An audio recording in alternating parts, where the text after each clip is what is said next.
Joriah Greenaway was 5 years old when he was first diagnosed. It was in July, late July, the beginning of August, when I realized, well, he was sick. He was logy, and I honestly did not know what was wrong with him as a mother. He did not have the flu or anything, but it took him a while to get up in the morning, and it was the holiday. They slept in late, but to be honest with you, the Sunday, we packed the car. We were ready for the beach because we are not carnival, into the carnival business. And early Monday morning, 4-day morning, I got up. We were getting ready to go to the beach. Got up early, and Joriah was not responding.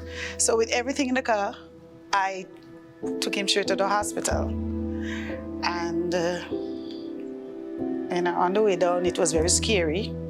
Very, very scary, because I had to keep talking, asking Joriah, keep talking to him. It was myself, my mom, and his younger brother was in the vehicle in the morning. And by the time we reached the hospital, he passed out. Totally passed out, where they had to resuscitate him. It was I alone. I was shaking, I was scared. I had to watch all of it. It was hard. I prayed, I started calling. I called his grandmother, prayer warrior. I called her. She prayed, she was worried. I called my pastor. It was just a very hard and tiring time. He spent about 3 days or 3 days and a half in intensive care, just totally out. He had a lot of people rallying around him. It's kind of hard sometimes to talk of it.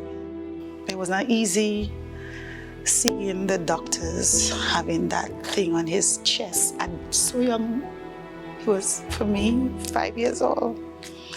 I almost lose him. Because they had already started to, started backing off. And we kept on praying.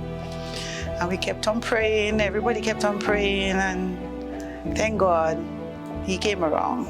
And then that was when they told me he would be a diabetic until he died. And I honestly told the doctors and nurses, they're not Jesus. I told them that plain out. I said, you can't say that. You're not God. And I left it there. And from ever since, we have been, myself, my whole family, we have rallied around. We have rallied around Joriah in his eating, in his everything. I remember getting up in the hospital and not remembering anything. My mom wasn't in the room at the time, so I was just looking around. The light was a bit bright. And I was wondering, what am I doing here? Because I remember it was Carnival Monday. My mom came in and said, Doc, Joriah's up. And I said, what happened? And then after a while, some doctors came in and said, they had to sit down and say, hey, you're gonna suffer from type 1 diabetes until you die for the rest of your life. And it's gonna come with challenges and different hardships along the way. And they said they will work along with me, so that's how I've been for years now. I'm 16 now, still have diabetes, and I'm still here. It is the whole line of, especially on my father's side, they're diabetics. It was not from Joriah not eating healthy. They said it's DNA, it's in his DNA. It's skipped. He's not the only one at his age. He's the youngest, but he's not the only one.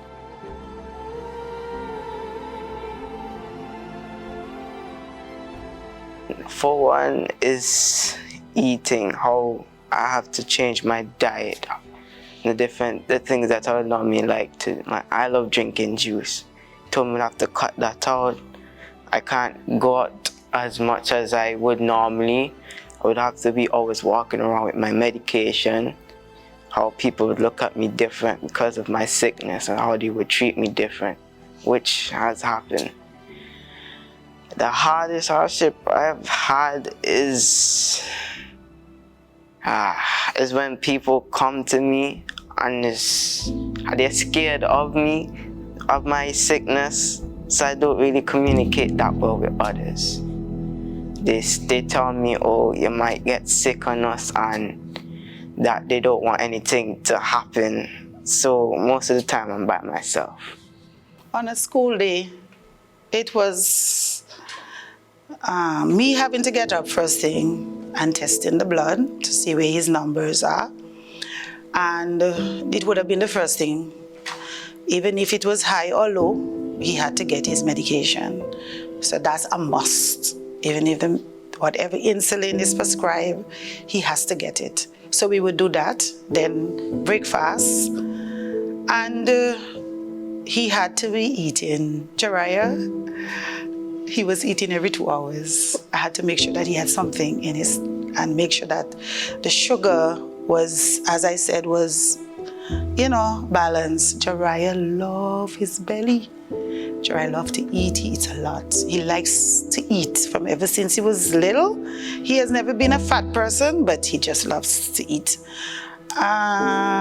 We all understood that he had to eat every 2 hours. He had to, from eating a heavy meal, and then what would have been breakfast. So by 10:30, depending on what time we start in the morning, he would have to snack before lunch. We'd have to give him something before lunch. Or if, depending on the breakfast that he had in the morning, he could go through until lunch. If it was a heavy breakfast, he would have been able to go through until lunch. But yes, he had to be snacking almost every 2 hours when he was first diagnosed. I even had to get up in the night and check on him, getting up in the evenings, checking on him and making sure that the blood sugar was not low or it was not high. Well, it was mostly low. It would have been mostly low, depending on what he eats in the evening. And I had to get up and snack him also during the night. And that was our routine. I don't like pricking my finger every time I feel sick or my body or my mommy touch my hand and say, you don't feel that good, go test your finger, because that's what I've been doing for 10 years now. Every day, if anything had happened to me, the first thing is go check your sugar. So that's what I've been dealing with. For about school and testing, I don't like testing around my friends, because there's always this one person that's like, hey dude, does that hurt? And sometimes I just want to prick him and ask him, does it hurt? But that's how it goes sometimes. So for me, when I test, I would normally go in the bathroom, or if there's an empty classroom in the BT room, I would normally test there. But other than that, yeah, I'm good with testing.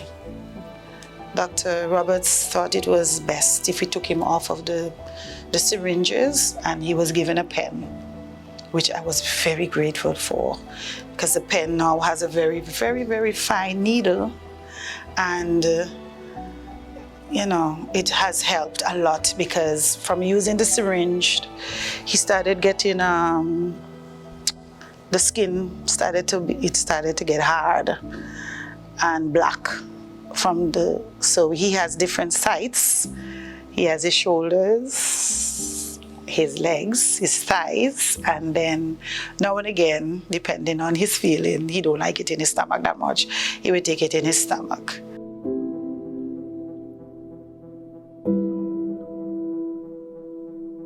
With medical benefit, things are working out smoothly now. His medication, he is once per month, and his prescriptions are being filled as norm. And I'm very grateful and thankful, because when you look at it, I remember when I had to buy his first GMR machine, it was $100 and something.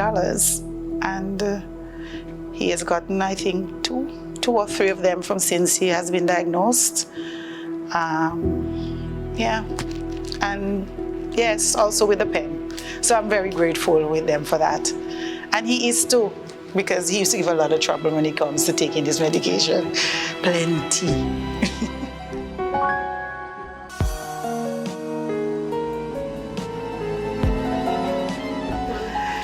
If I tell you, girl, it's a glass of wine.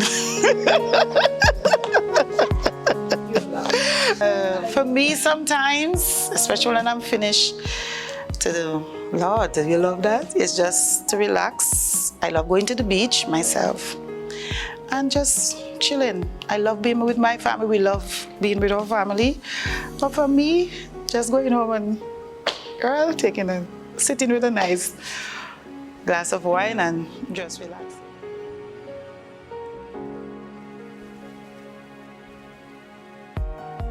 Well, I would like to be an entrepreneur. I would also like to make something to add to the world, something that no one else has seen before. I haven't been working on it, but I have thought of it many times. I also want to make my mom proud, of course.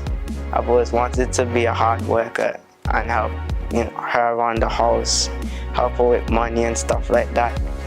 But they tell me education first, so that's what I have to fight with now.